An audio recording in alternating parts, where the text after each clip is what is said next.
1번부터 볼 텐데요. 왜? 무슨 일인데? 뭐라고? 원서 접수를 곧 시작한다고? 진짜? 속보래요, 속보! 큰일 났어. 네. 곧 원서 접수가 시작된대요. 왜요? 안녕하세요, 수험생 여러분. 공인중개사 시험 속보를 생생하게 알려드리는 생중계입니다. 자, 아마 공인중개사 유튜브에서 이 조합들은 좀 생소할 건데 우리 세 분 교수님들 각자 본인 소개해 주시죠. 네, 안녕하세요. 저는 스토리로 이해하는 민법, 민법 강사 차민혁이라고 합니다. 반갑습니다. 저는 폐커스에서 공법을 가장 쉽게 재밌게 가르치고 있는 어준선이라고 합니다. 반갑습니다. 강의에 온몸을 다 쏟아내는 감각학개론의 해커스 외모 담당 송도윤입니다. 자, 연습할 때보다는 좀 짧아집니다. 자, 본인 소개 확실하게 깨알 홍보 잘 해주셨습니다. 근데 우리가 모인 이유가 따로 있죠? 예, 우리가 이제 오늘 속보가 사실 이제 원서 접수였거든요. 그래서 이제 원서 접수를 하는데 팁, 절차, 어떤 식으로 할 건지에 대해서 제가 좀 말씀을 드리려고 해요. 예. 8월 7일부터 9시부터 원서 접수가 진행이 될 거고요. 8월 11일 오후 6시까지 원서 1차가 마감이 됩니다. 예, 맞습니다. 시험장 고르는 팁부터 시작해서 어떻게 원서 접수해야 할지 생중계 본격적으로 우리 한번 시작해 봅시다.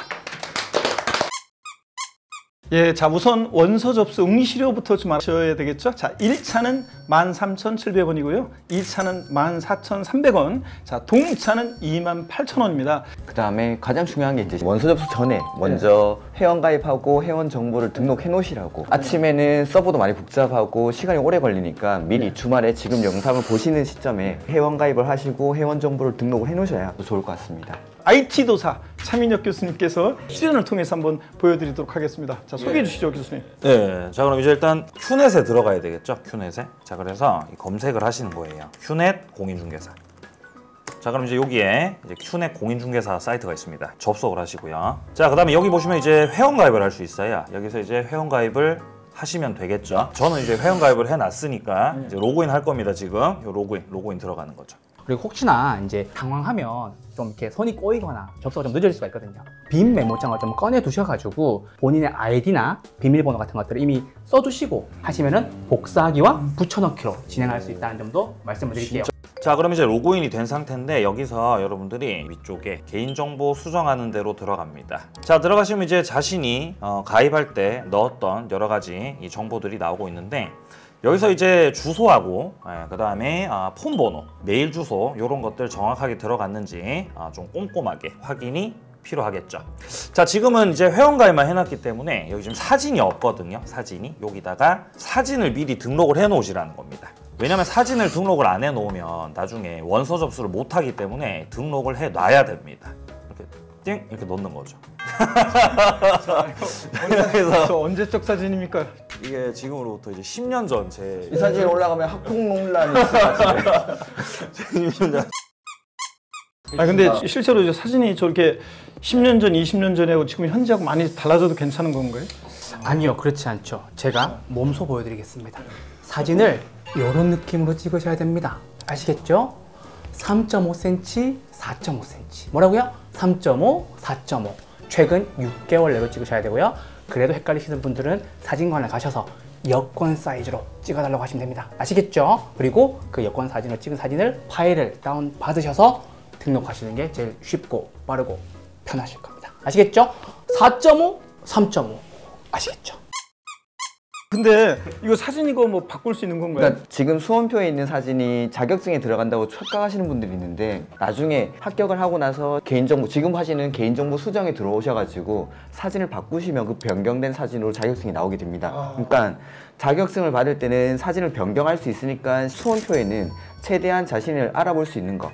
아침에 수험표에 있는 사진이랑 자기 얼굴이 너무 다르면은 시험 감독관이랑 되게 마찰이 있을 수가 있습니다. 그러니까 이 차 교수님은 이렇게 안 된다 이런 얘기죠? 네, 그렇죠. 괜찮긴 한데 표현할 수 있다. 이런 사진을 이런 사진은 이제 식별이 안 되면 안 된다는 거죠. 특히나 또 최근에 행정안전부에서 또 AI 사진 같은 것들은 이제 안 된다고 얘기를 했었죠. 그래서 알아볼 수 없는 사진들은 좀 지양하셔야 됩니다. AI는 안 된다. 네, 안 됩니다. 근데 이거 알아볼만 하지 않아요? 달라요, 저랑 많이? 아, 다릅니다. 그러면 수정 완료. 이렇게 사진이 이렇게 뿅 들어갔죠. 예. 자, 그래서 이렇게 사진을 등록을 해 놓으시면 나중에 여러분들이 접수날 접수하실 때 바로 원사이드로 접수를 할 수 있다 이 말인 거죠. 그리고 시험을 치고 나서 이 사진을 바꾸시면은 그 바꾼 사진으로 자격증을 받게 됩니다. 그때는 이제 AI 사진으로. 네. 스노우 AI였나? 네, 스노우였죠. 6,600원. 네, 그래서 공인중개사 원서 접수 방법에 대해서 설명을 좀 드리자면요. 아까 보신 대로 처음에 이제 큐넷 공인중개사 홈페이지에 접속하셔서 로그인 하셔야 되고요. 메인 화면에 이제 원서 접수 아이콘을 클릭하시고요. 동의박스 체크하시고 진행하시면 되겠습니다. 그 다음에 이제 주소지를 확인을 해야 되겠죠. 일단 그 회원가입할 때 주소를 등록을 해놨을 텐데 그 주소지가 이제 내가 지금 현재 실질적으로 시험을 치려는 그 주소지가 맞는지 그거 이제 확인을 하고요. 만약에 주소지가 내가 변경을 해야 된다. 그러면 이제 거기서 이제 수정 버튼을 눌러가지고 주소지를 변경하시면 되고요. 이제 변경이 끝났거나 변경이 할 내용이 없다. 그러면 이제 확인 버튼 눌러서 다음 페이지 넘어가시면 되죠. 자, 그리고 나서 이제 응시 종목은 당연히 공인중개사로 선택을 해야 되겠고요. 다음을 누르면 되겠죠. 자, 그 다음에 여러분요. 자, 자신의 응시 유형에 맞게 클릭하셔야 되는데요. 자, 1차인지 2차인지 이런 거 잘 선택하셔야 돼요. 그래서 동차 준비하시는 분들은 일반 응시자를 선택하셔야 되고요. 1차만 보실 분들은 1차만 응시를 선택하시면 되겠습니다. 그 다음에 가장 중요한 게 이제 시험장을 고르는 것 같습니다. 저 같은 경우에는 중학교나 고등학교 중에 고등학교를 좀 선호하는 편입니다. 아무래도 책상이 높낮이가 많이 다르거든요. 근데 중학교 같은 경우에는 1학년 교실에 들어가면은 책상이 좀 안 맞는 경우가 많아가지고 좀 고등학교를 선호하는 편이고 가장 좋은 수험장은 당연히 집에서 가장 가까운 수험장입니다. 그래서 미리 자기 집 주변에 수험장을 확인을 해 두시고 어디를 선택을 해야겠다라는 걸 미리 염두를 해 두셔야겠죠. 자, 좋습니다. 좋은 팁 주셨고요. 집에서 제일 가까운 곳으로 자, 학교를 선택해야 되는데 문제는 뭐냐면 이걸 빨리 해야 한단 말이죠. 그렇죠. 자, 그렇지 않으면 또 서버 터지거나 그래가지고 또 며칠 후에 들어가 봤더니 내가 갈 수 있는 곳이 전라북도 익산이다. 난 서울인데 집이. 특히나 수도권이 좀 네. 경쟁이 치열한 것 같습니다. 그렇죠. 수도권에 사시는 분들은 특히나 아침에 일찍 접속을 하셔가지고 빨리 등록을 하셔야 자기가 원하는 수험장에 갈 수가 있습니다. 예. 지방은 조금 덜하지만